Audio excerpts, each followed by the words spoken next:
ৰামদিয়াত কাৰ্যকৰী হ'ব প্ৰধানমন্ত্ৰীৰ স্বচ্ছ ভাৰত অভিযান সিদ্ধান্ত ল'লে ৰামদিয়াৰ সন্তান ডাক্তৰ বেদব্ৰত পাঠকে ৰামদিয়াৰ নামঘৰ সত্ৰসমূহত গাঁৱৰ মহিলাসকলে চলাব চাফাই অভিযান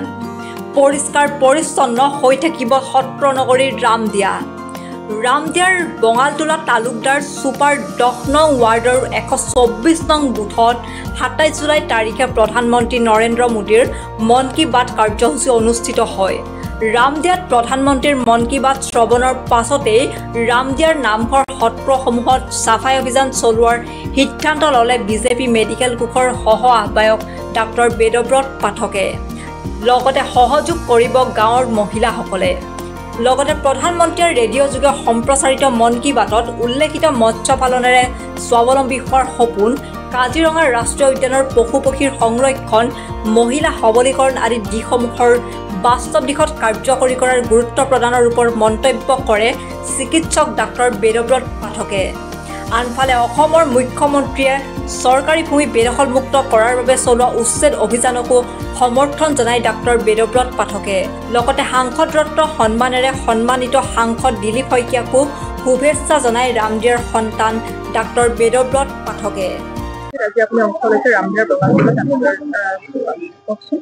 প্ৰত্যেক মাহৰ দৰে আমি সদায় শেষৰটো ৰবিবাৰৰ কাৰণে আমি ৰখি থাকোঁ তেতিয়া আমি প্ৰধানমন্ত্ৰীৰ মন কী বাতৰ অনুষ্ঠানটো পাওঁ এই অনুষ্ঠানৰ দ্বাৰা আমি যথেষ্ট কথা তেওঁৰ মনৰ কথা শুনিব পাৰোঁ আৰু শিকিব পাৰোঁ প্ৰত্যেকবাৰৰ দৰে এইবাৰো আকৌ তেখেতে অসমৰ কাজিৰঙাৰ কথা ওলালে এইবাৰ কিন্তু আমাৰ গড়ৰ কথা নহয় ৱাৰ্ণ ৰাইনৰ কথা কোৱা নাই এইবাৰ তেখেতে আমাৰ কাজিৰঙাত হোৱা ৱৰ্ল্ড বাৰ্ড চেঞ্চাছৰ কথা কৈছে চৰাই চিৰিকটিৰ কথা কৈছে আৰ্টিফিচিয়েল ইণ্টেলিজেন্সেৰে কেনেকৈ চেঞ্চাছ তৈয়াৰ কৰা হৈছে প্ৰত্যেকটা পখিলা বা পক্ষী যিবিলাক বেলেগ জেগাৰ পৰা আহিছে কেনেকৈ চিনাক্তকৰণ কৰিছে আৰু তেওঁলোকৰ সেই কথাৰ পৰা কিমান পক্ষী আহিছে কাজিৰঙাত আহিছে প্ৰত্যেক বছৰে আহে তাৰ কথা উল্লেখ কৰিছে তেখেতৰ যে সেই মনৰ অসমৰ প্ৰতি ভাল ভাৱটো মৰমৰ ভাৱটো সেই কথাটো প্ৰত্যেকবাৰতে এইবাৰো তাতে প্ৰতিফলিত হৈছে ইয়াৰ লগতে তেখেতে অলিম্পিক্সৰ খেলাৰ পিছত ৱৰ্ল্ড ফায়াৰ পুলিচ স্পৰ্টছৰ কথা কৈছে এইবাৰ 2029 চনত ভাৰতবৰ্ষত হ'ব ভাৰতবৰ্ষ যে বিশ্বগুৰু হ'বলৈ যাই আছে ভাৰতবৰ্ষই যে আগবাঢ়ি গৈছে সকলো দিশতে তাৰে সেইবিলাক এটা পৰিণামচিত্ৰ যে ৱৰ্ল্ড পুলিচ স্পৰ্টছটো 2029 চনত ভাৰতবৰ্ষত হ'ব তাৰ লগতে তেওঁ স্বচ্ছ ভাৰত মিছনৰ কথা ক'লে যে 11 বছৰ সম্পূৰ্ণ হ'ব গৈছে মহিলাসকলক এই স্বচ্ছ ভাৰত মিছনত আগবাঢ়ি কাম কৰাৰ কথা কৈছে আজি আমিও সেই সুযোগতে আমাৰ মহিলাখিনিৰ লগত লগ হৈ আমিও নিজে এই স্বচ্ছ ভাৰত মহিলা আমি এটা আয়োজন বনাবলৈ চেষ্টা কৰিম আৰু সকলো মন্দিৰবিলাক আমি চাফ চিকুণ কৰাত আমি নেক্সট ৰবিবাৰৰ পৰা আমি এই কাৰ্যসূচীত আমি নিজে লিপ্ত হ'ম সেই কথাৰ লগতে লাষ্টত তেখেতে শাওণ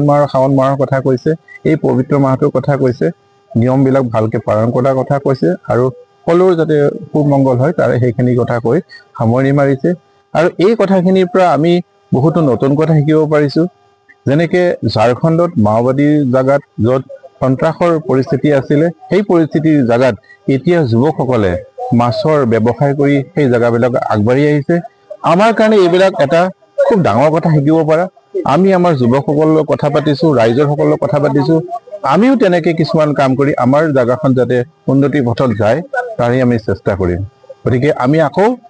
আকৌ লাষ্টৰ শেষৰ ৰবিবাৰটো মাহৰ শেষত আকৌ তেওঁৰ এই মন কী বাত প্ৰগ্ৰেমৰ কাৰণে আমি ৰখি থাকিম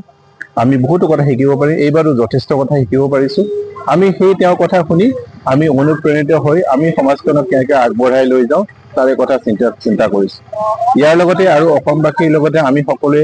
এই যে উচ্ছেদ হৈ আছে আমাৰ অসমবাসীৰ কাৰণে মাননীয় মুখ্যমন্ত্ৰী ডাঙৰীয়াই যিমানখিনি কষ্ট কৰিছে তেখেতক আমি অসমবাসী আমি ইয়াৰ পৰাই আহ্বান জনাইছোঁ আমি তেওঁৰ লগত আছোঁ আৰু এই উচ্ছেদ অভিযানত আমি তেখেতৰ লগত প্ৰত্যেকটা খোজে আমি তেওঁৰ লগত আগবাঢ়ি যাম আৰু এই মজিয়াৰ পৰাই আমি এটা কথাও ক'বলৈ খুজিছোঁ আমাৰ দলৰ সভাপতি দিলীপ শইকীয়া ডাঙৰীয়াই সাংসদ ৰত্ন উপাধি কালি পাইছে আমাৰ কাৰণে খুব ডাঙৰ সুবিধা তেখেতে এনেকৈ অসমখনক আগুৱাই লৈ গৈছে দিনে ৰাতি কাম কৰিছে আমি দেখিবলৈ পাইছোঁ তেওঁ ৰাতিপুৱা আজি আহি গুৱাহাটীত উপস্থিত হৈছে দিনটো কাৰ্যসূচী কৰি নিজৰ ঘৰত নগৈও আকৌ ৰাতি 9টা বজাত আকৌ দিল্লীলৈ উভতি যাব গতিকে অসম ধন্য এনে দুজন পুৰুষৰ আণ্ডাৰত আমি কাম কৰিবলৈ সক্ষম হৈছোঁ মাননীয় মুখ্যমন্ত্ৰী ডাঙৰীয়াই দিনে ৰাতি কাম কৰিছে। তাৰ লগত দিলীপ শইকীয়া ডাঙৰীয়াই দল সাংসদ সকলো ভাগে কাম কৰি আমাৰ অসমখনক আগুৱাই লৈ গৈছে। গতিকে আমি নিজে খুব ভাল সময়ত আছো আৰু আমি নাগৰিক হিচাপে ভাৰতীয় জনতা পাৰ্টি কাৰ্যকৰ্তা হিচাপে আমাৰ দায়িত্ব আমি তেখেতসকলে কৰা কামত আমি সহযোগ কৰি অসমখনক আগুৱাই লৈ যাব কাৰণে। হাজোৰ পৰা অনামিকা কলিতাৰ ৰিপৰ্ট, JBP ভাৰত।